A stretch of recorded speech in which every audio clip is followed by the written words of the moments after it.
This is the Italian Real Estate Podcast. It's here to help you with the ins and outs and basics of Italian real estate, presented by ItalianRealEstateLawyers.com.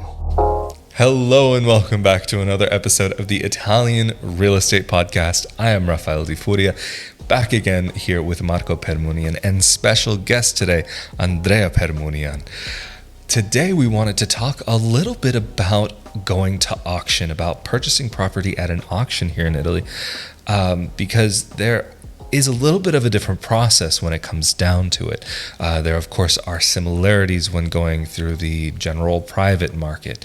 But before we get into it, maybe Marco, why would a person prefer to go to auction rather than go to a just general real estate agent? The main reason for a person to want to purchase a property through an auction would evidently be the lower price. So you can find very interesting properties that otherwise would cost more money, but because it's an auction, you can have access to actually very beautiful properties in Italy for a much lower cost. And as everybody knows, we specialize in helping people acquire properties in Italy, but we don't only focus on properties that are like sold through a private sale, but we also help and assist people who want to purchase through auctions. And among other things, and one of the experts that we have at the firm who specializes in these type of properties is Andrea, our special guest today. So I'll leave it to Andrea to describe the process further, since it's his specialty. So Andrea, maybe let's start out with the very basic thing. When you are looking for one of these properties, where is it that you begin? Il nostro studio infatti Our firm assists clients who are interested in buying a property in Italy. And in particular, we can help if they're interested in buying property through a judiciary auction, more commonly called just auction. The technical term in Italian is judiciary sale. Any Italian search engine, or even any search engine, if you write houses for auction, houses sold at auction, various sites will appear where you can find the properties being currently auctioned in Italy. I think assistance from a professional is important to be able to find the most reliable sites, or even the most up-to-date ones, especially because sites are often not updated, since some are connected to the Ministry of Justice with the courts that update them on a daily basis. Once our client has chosen in which city they would like to find a property, possibly even which property among the ones being auctioned they're interested in, we're also able to assist them with the following phases, so starting with the offer made to the tribunal within a time frame set by a judge. The judge, let's specify that a house on the auction list is a house and or property that's under an executive order, as we say. So it means there's a process before a tribunal where the house has been repossessed, then put on an auction list after a foreclosure. And within this process, a judge will decide the dates when whoever is interested in buying this property can make an offer.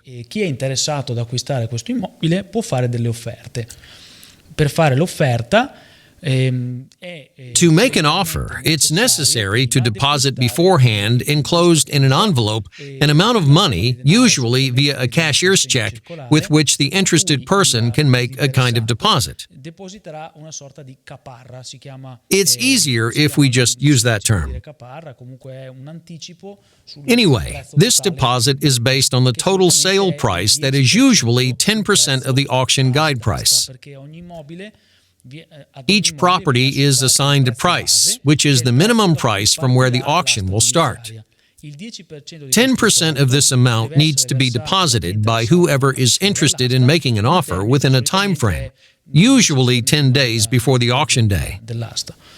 Il giorno dell'asta ci si presenta On the day of the auction, everyone shows up at a location set by the judge to bid on the property and amongst those making offers.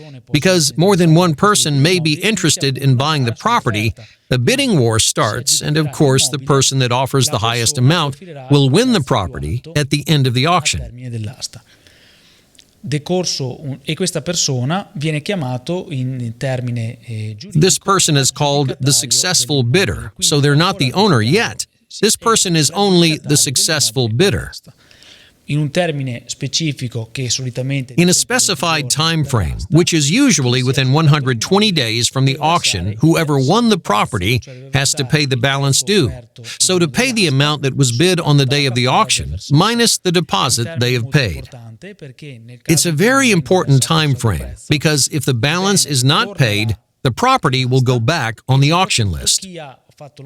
And above all, whoever made the offer will lose their deposit that has been paid towards the balance. Dopo aver versato il saldo prezzo, un giudice firmerà il After paying the balance, a judge will sign a decree of transfer, namely a decree that will confer the ownership of the property bought at auction to the person who won the bid. Il nostro studio, in particolare, è in grado di partecipare alle aste. Our firm is able to participate in the auction and to handle the whole process following the winning bid through power of attorney so that the client who isn't in Italy at that time can give us the ability to represent them during this legal process. Per fare le sue veci nel procedimento giudiziario. Andrea, you were mentioning that it would normally be a 10% deposit when you would be interested in joining or participating in one of these auctions. If a person ends up participating in one of these auctions but does not end up being the winner, the person who receives the house at the end, how do they actually get their money back? Is this something that happens automatically? Are they given a check? Are they given cash? What is that process to get your money back?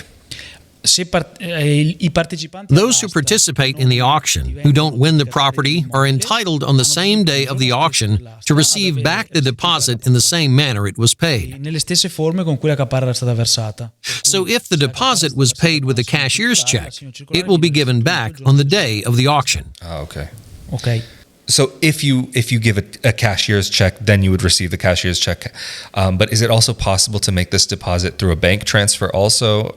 Okay, the standard way, let's say the one I see in the tribunals, is to mandate that the deposit is paid with a check made payable to the executive procedure. Executive Procedure Number X of the year 2020 against Tom, Richard, and Harry. Dell'anno 2020 contro. This is the cashier's check that should be given to the clerk's office. Circolare che di solito va depositato. Some of the judges request that a bank transfer is made instead to the bank account of the tribunal. But this is rare to see, because then when the court has to give back the money, it's a lot simpler to give back a check rather than having to do another bank transfer. So the norm is to pay with a cashier's check. And you were mentioning that it can often be 10%. But what would be the absolute maximum that you would see as a normal percentage for the deposit?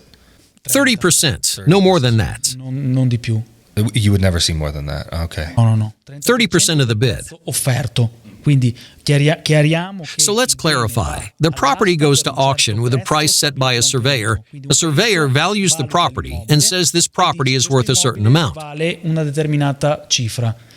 This is the base price from which the auction starts. Okay, you can bid an amount that you decide, but it cannot be lower than what was set by the judge. Quanto stabilito il giudice, per cui una casa che vale 100. So a house worth 100, you can even offer 90 if the judge has decided that 90 is the minimum amount that can be offered and the deposit is 10% of what you're offering. I haven't seen a higher percentage. And then, so maybe a better question for Marco. When you actually get into this process with your clients, how is it that you assist them specifically through this process? We can help our clients just navigate the process. So if the client is actually in Italy and wants to go through the process, we can assist them and take care of all the paperwork, make sure that all of the rules are respected, and we can just assist the client who goes through the process by himself. But also a lot of clients, they don't want to go to Italy, so they want us to take care of the process for them. So in that case, it is possible, as Andrea mentioned before, to participate to the auction based on a power of attorney.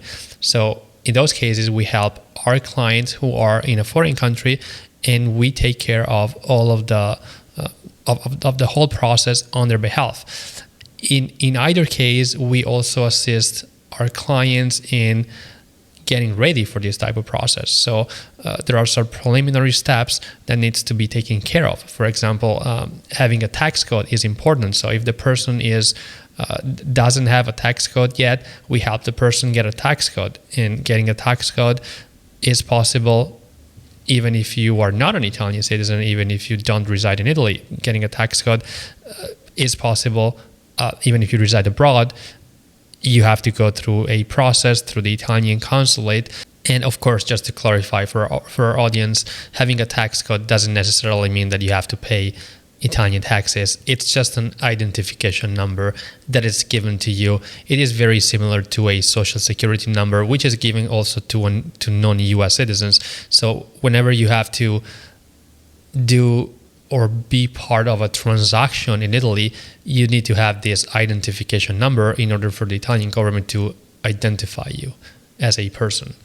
And of course, for our clients who require assistance in Italy but are not willing to go to Italy to handle the process, we also help them with the power of attorney, which is a document that allows us to act in their name and on their behalf, which is a document that they can execute before a foreign authority. So not necessarily the Italian consulate. Actually, at the Italian consulate, only Italian citizens can execute power of attorney. So if you're not an Italian citizen, you can't use the services of the Italian consulate. So you have to go to a public notary in your country. But then to have the signature of the public notary recognized in Italy, you have to legalize the signature through an apostille if the country is a signatory of the Hague Convention.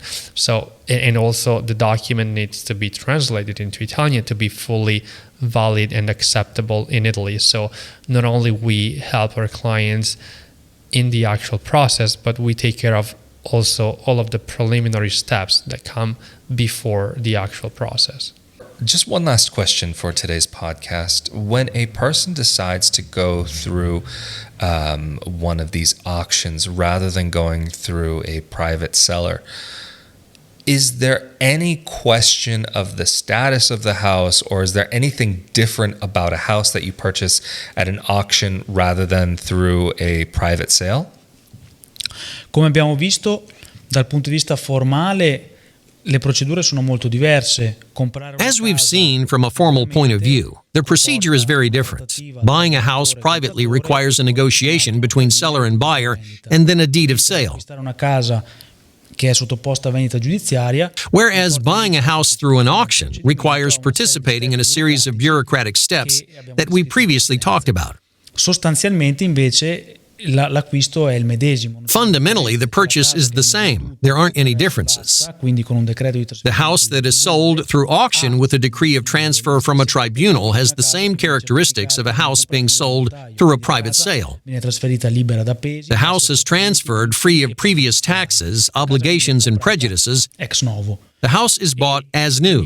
Cosa diversa abbiamo visto appunto è la procedura e soprattutto il fatto che tendenzialmente le case. The only difference we've seen is the process, and mainly that the houses at an auction have a price, at least at the beginning, that is quite lower than the house prices that would normally be on the market. La differenza sostanziale che abbiamo visto è anche quella che The main difference is that an auction purchase requires a whole series of bureaucratic steps, a whole legal and administrative procedure that's recommended, especially for those who perhaps don't live in Italy and wouldn't know the timelines, the procedures, to be assisted by professionals. Anyway, thank you again so much to the both of you for making yourselves available to answer all of these questions. It has been a very enlightening experience to find out about this process of purchasing a home through an auction. So thank you very much. And of course, if you are interested in purchasing property here in Italy, Marco, Andrea, and their team are available to assist you through the process. You can go to ItalianRealEstateLawyers.com for more information and to get in contact with them. Also, if you're interested in learning a little bit more about life in Italy and what it is like to actually be in Italy once you've purchased your property here, I also have a YouTube channel, youtube.com/Rafael Di Furia, just my name. And of course, for more of these podcasts and also for podcasts on the subject of Italian citizenship, be sure to subscribe to this channel. Thank you so much for joining us again, and we will see you all next time. Bye. Thank you. Thank you.